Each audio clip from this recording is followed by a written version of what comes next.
Have you seen Fuentes going full Stalin? Is this Fuentes Clips React channel? Oh my God, people are being so stupid about this.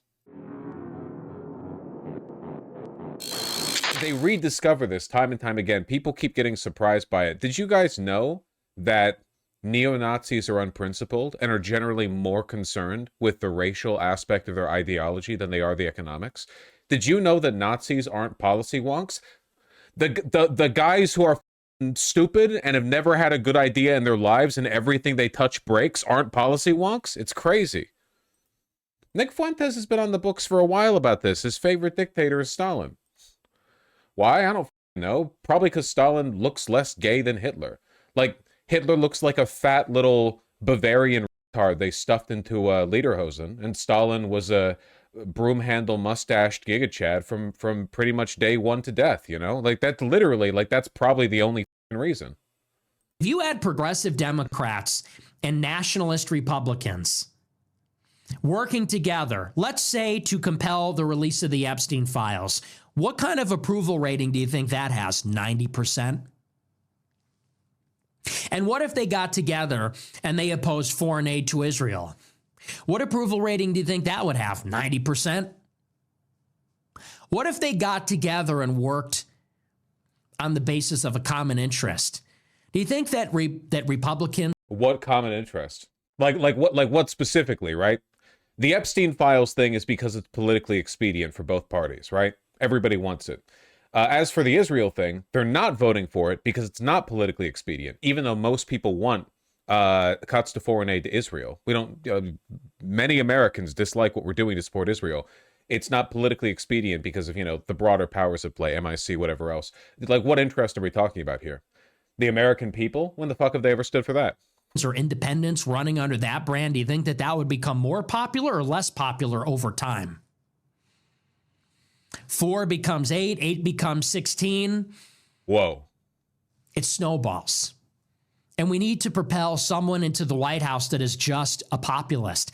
And here's where we're going to have... Populist and does things that are popular are not the same things.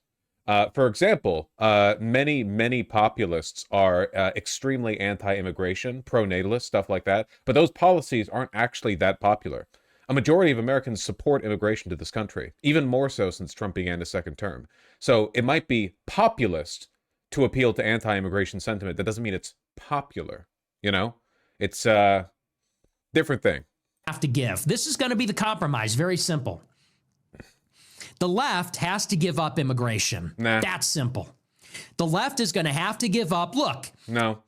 It's such a fake lie. It's such a false equivalence to compare release of the Epstein files, which is like a 90-10 issue, dropping support for Israel, which is like a 65-35 issue. Maybe it kind of depends on how you phrase it. Okay.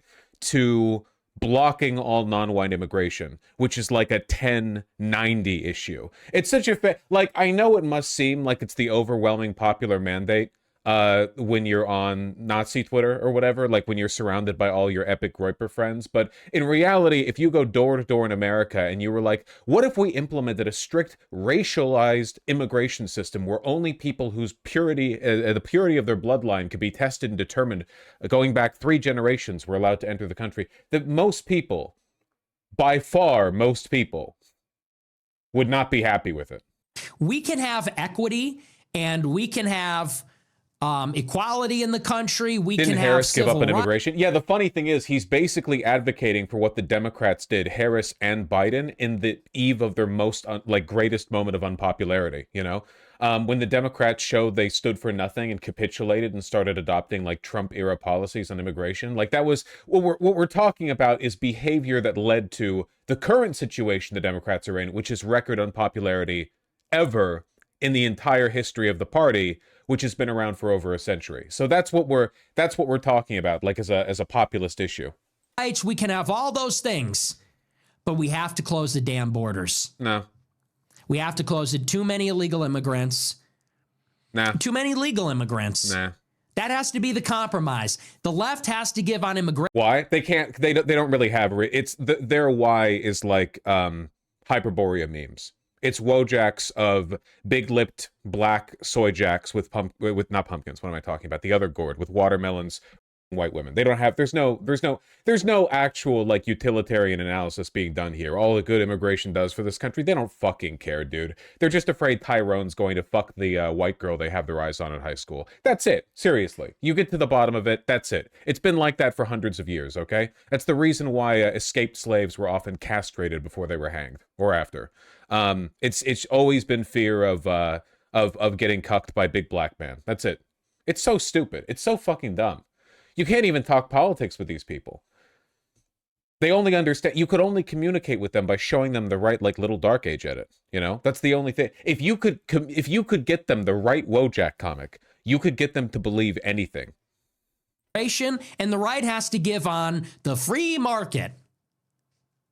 If the right can come down on healthcare and on a social safety net and maybe on some... Will literally never happen. The right has fought against those things, the social safety net and healthcare, on the basis of racial grievance. Everything from union rights to food stamps to social security, all of it, the right has fought against specifically on the basis of what if black people got these too.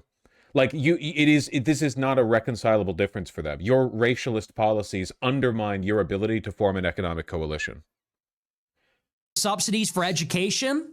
And if the left can come down on the anti-white open border stuff and they can agree that we have a country, that... No.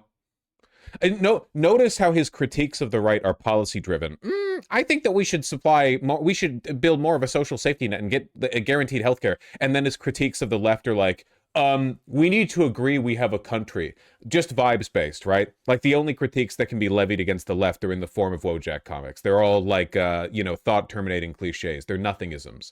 Whereas over on the right, the stuff they're doing is empirically demonstrably harmful. I think we'll keep the immigration up, actually. Thanks. Party will win 90% of the vote and rule for a century. That's the compromise.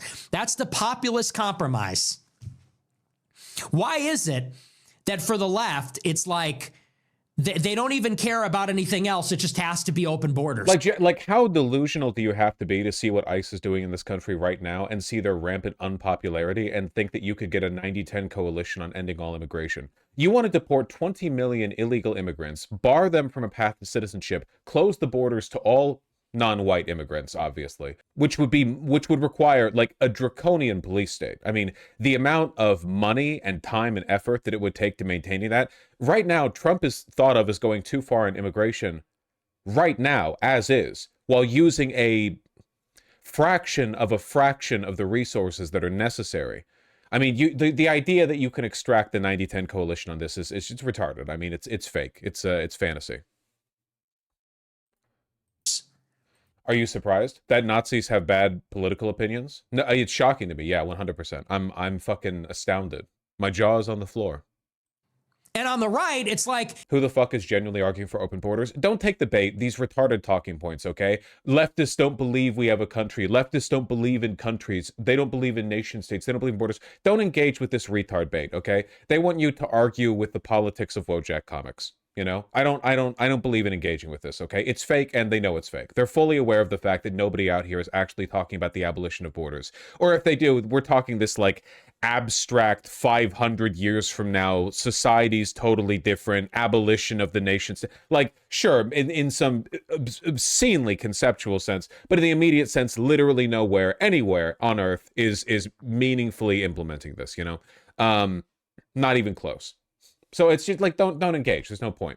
They don't care about anything else as long as it's foreign aid to Israel and war in the Middle East and war with Russia.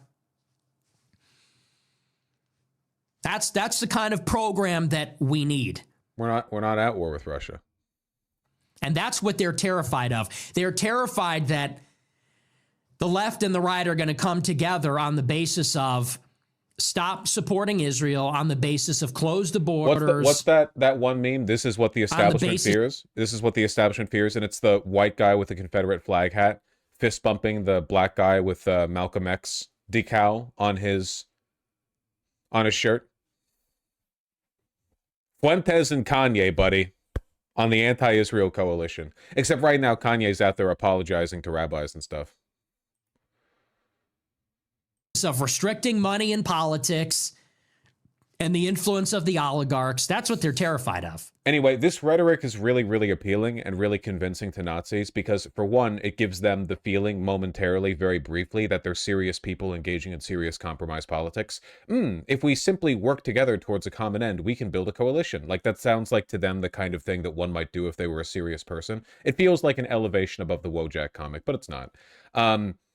And second, because it allows them to engage in the delusional fantasy that these are equivalent issues. In seriousness, like the economic rape of the country through capitalism is in any way comparable to immigration, which is a net good. It allows them to, right? Funnily enough, this is also itself a kind of liberal fascism, right? It's the aesthetic of compromise politics funneled through the issues that matter most to the Nazis, which is pretending that immigration is bad. Why is he surrounded by pumpkins? That's an easy one. It's November, you know.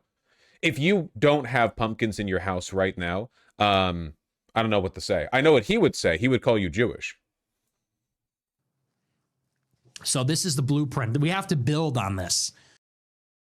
Yeah, that's the end. Nice. Do you think the Nosbol angle will work for the post-MAGA America First coalition? No. You can't actually have people who are hyper, super duper anti-non-white immigration, racial apartheid, whatever, who also believe in a social safety net.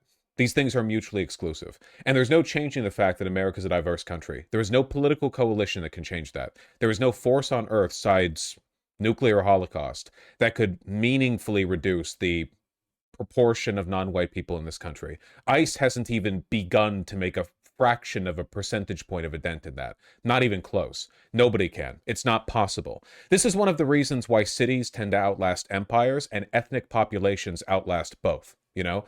Like, ethnic populations, you can trace that shit back thousands of years, but the cities and countries they've been a part of sometimes don't last more than a couple centuries, you know?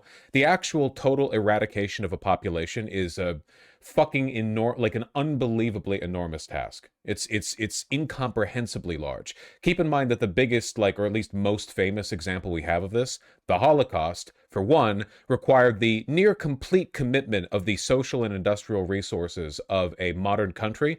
It was a far smaller and less populous country. It took multiple years. It wasn't successful, and it was with a number of people that is still itself just a tiny percentage of the number of non-white people in this country. It's just not happening, man. So, no, that kind of coalition can never, ever work in their favor. It'll never, ever, ever, ever, ever happen. In Fuentes' defense, a lot of my median voter Republican relatives really want open borders with Canada, but they want an armed border wall against Mexico. Yes, and what I'm saying is that they're also retarded. They can want it. There are plenty of Republicans who want better social safety net, more health care, whatever, but also want less immigration. And then who do they vote for? Somebody who pledges to remove immigration but does nothing but further gut the social safety net. They're unfortunately, it's not like a Civ game or whatever. When you're choosing ideologies to support, you can't actually pick and choose every single individual position, you know? You tend to commit to general archetypes that influence and involve each other. We call those, I don't know, stat bonuses, concurrence bonuses. What do you want to talk? It's just really, really difficult to actually pull off the Strasserist thing. You might note Strasser himself, a guy famous for getting fucking killed, was unsuccessful in swaying the Nazi movement in his own country, you know? There were problems. There were ideological gulfs that he failed to mend, and he took a knife in the back for it, you know? Well, he wasn't actually stabbed in the back. Was he? No, I don't think he was shot, I'm pretty sure. I don't actually know how he died, I guess. I assume he didn't actually get long-knived, right? Is that why they call it the Night of Long... Did they get him with, like, an abnormally long knife? Wouldn't that just be a sword? Nah, you can have a long knife. Bread knives are pretty long. I wouldn't stab someone with one, though.